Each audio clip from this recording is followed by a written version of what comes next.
Hello மக்களே! இது வந்து ஒரு விழிப்புணர்வு வீடியோ தான். நம்ம எல்லாருமே வந்துட்டு நெனச்சிட்ருக்கோம், பாம்பு வந்துட்டு வீட்டுக்குள்ள வராது. அதாவது டைல்ஸ்ல வராது. அதுக்கு வழுக்கும், இல்லன்னா கிரானைட்ல வராது. அந்த மாதிரி வந்துட்டு நெனச்சிட்ருக்கோம். செவரு ஏறாது அப்படி இப்படின்ட்டு.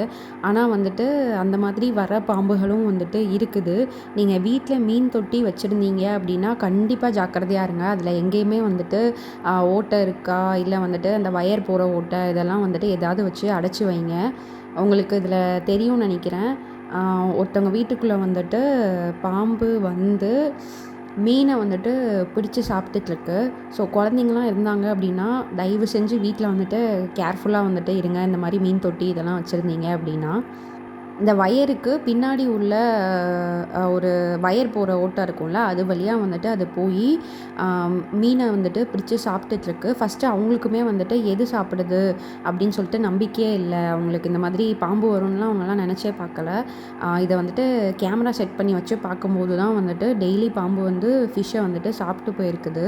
நம்ம குழந்தைங்கலாம் இருந்தாங்க அப்படின்னா ரொம்ப கஷ்டம். ஏன்னா அந்த பாம்பு எங்கே இருக்குன்னே நம்மளால கண்டுபிடிக்கவும் முடியாது. நல்லா பார்க்குறதுக்கும் பெரிய பாம்பா நல்லா இருக்கு. இது டெய்லி வந்துட்டு சாப்பிட்டு வேற போகுது மீன. இது வந்துட்டு ஒரு அவேர்னஸ் வீடியோவா பாருங்க. உங்களுக்கு தெரிஞ்சவங்க யாராவது வீட்ல மீன் தொட்டி வச்சிருந்தாங்க அப்படின்னா, தயவு செஞ்சு அவங்களுக்கு இத ஃபார்வர்ட் பண்ணுங்க. இது ஒரு அனிமேஷன் வீடியோ அந்த மாதிரிலாம் நினைக்கவே நினைக்காதீங்க. இது ஒரிஜினலா வந்துட்டு நடந்தது. நம்ம தமிழ்நாட்ல ஒரிஜினலா இது வந்துட்டு நடந்திருக்கு.